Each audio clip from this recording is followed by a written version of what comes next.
Hi, నా పేరు doctor Bharadwaj. నేను CEO and chief doctor Fidicus homeopathy. ఈ డిసీజ్ గల కాజెస్ ఏంటి?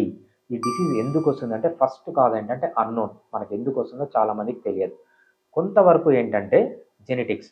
For example, me first degree relatives అంటే మీ ఫాదర్కి కానీ మదర్కి కానీ మీ నుంచి వచ్చిన వాళ్ళు, మీ కిడ్స్, కొడుకు కానీ కూతురు కానీ, లేకపోతే మీ ఫాదర్ మదర్ నుంచి వచ్చిన వాళ్ళు అంటే మీ అన్నదమ్ములు కానీ అక్క చెల్లెలకు కానీ ఉంటే మీకు ఈ డిసీజ్ వచ్చే ఛాన్స్ 5% పెరుగుతుంది. అంటే స్లైట్‌గా జెనెటిక్ ఇన్‌ఫ్లుయెన్స్ కూడా ఉందని మనము ఈ డిసీజ్‌కి చెప్పొచ్చు.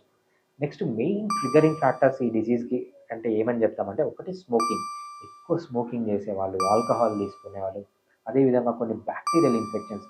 మీకేమన్నా కొన్ని bacteria certain type of bacterial infections మీలో ఉంటే ఈ జీన్స్ ట్రిగ్గర్ అయ్యే ఛాన్స్ ఎక్కువ ఉంటుంది. దీన్ని ఎపిజెనెటిక్స్ అంటాము.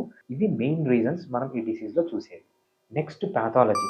పాథాలజీ అంటే ఏంటంటే, ఈ డిసీజ్ వచ్చినప్పుడు మీ శరీరంలో ఎస్పెషల్లీ మీ జాయింట్స్‌లో లేకపోతే మీ హార్ట్‌లో, మీ లంగ్స్‌లో ఎటువంటి చేంజెస్ చూస్తాము అనేది చాలా ఇంపార్టెంట్ మీరు తెలుసుకోవడం. ఫస్ట్ ఏంటంటే, మన బాడీలో కొల్లాజన్ అని ఒక ప్రోటీన్ ఉంటుంది. ఈ కొల్లాజన్ దేనికి యూజ్ అవుతుందంటే బాడీ ఎలాస్టిసిటీకి. మీ స్కిన్ యంగ్‌గా ఉన్నప్పుడు ఎందుకు ఎలాస్టిక్‌గా ఉంటుంది అంటే కొల్లాజన్ ఎక్కువగా ఉంటుంది. అదే ముసలి వాళ్ళు అయ్యేటప్పటికి కొల్లాజన్ తగ్గిపోతుంది.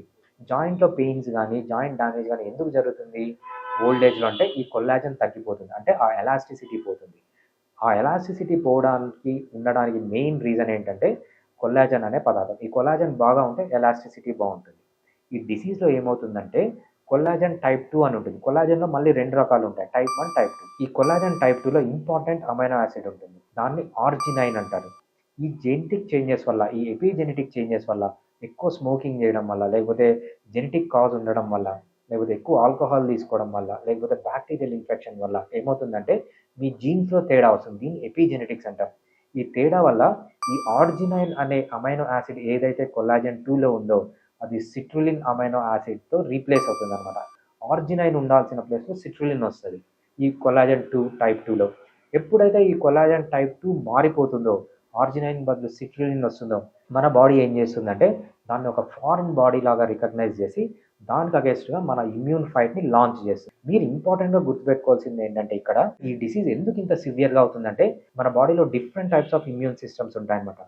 Antibody mediated immunity, cell mediated immunity, complementary system, different ఇంకా వేరేవి కూడా ఉంటాయి.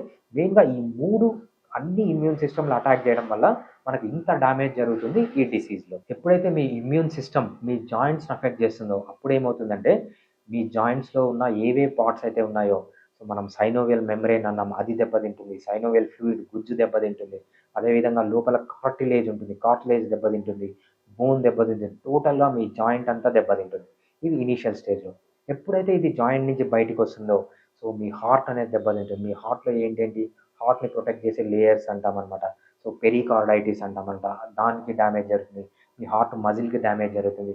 అదేవిధంగా ఎంఐ అంటే మయోకార్డియల్ ఇన్ఫార్క్షన్, హార్ట్ అటాక్స్ రావడం, హార్ట్ మజిల్ చనిపోవడం ఇవన్నీ జరుగుతాయి. ఎప్పుడైతే లంగ్స్‌లోకి వచ్చేటప్పటికి లంగ్స్‌లో బాగా ఇన్‌ఫ్లమేటరీ మీడియేటర్స్ ఎక్కువైపోయి లంగ్స్‌లో నీరు చేరిపోవడము, అదే లంగ్ టిష్యూ డ్యామేజ్ అయ్యి అక్కడ స్కార్ ఫార్మ్ కావడము, షార్ట్‌నెస్ ఆఫ్ బ్రెత్ రావడము, ఊపిరి సరిగ్గా ఆడకపోవడము, బాగా కాఫ్ రావడము, ఇవన్నీ ఏంటంటే ఫైనల్‌గా మీరు గుర్తుపెట్టుకోవాల్సింది ఏవైతే మన నిరోధక శక్తులు ఉన్నాయో different types of immune systems అవన్నీ యాక్టివేట్ అయ్యి మన బాడీనే డ్యామేజ్ చేయడం స్టార్ట్ చేస్తాయన్నమాట ఈ డిసీజ్‌లో. Fiticus Homeopathy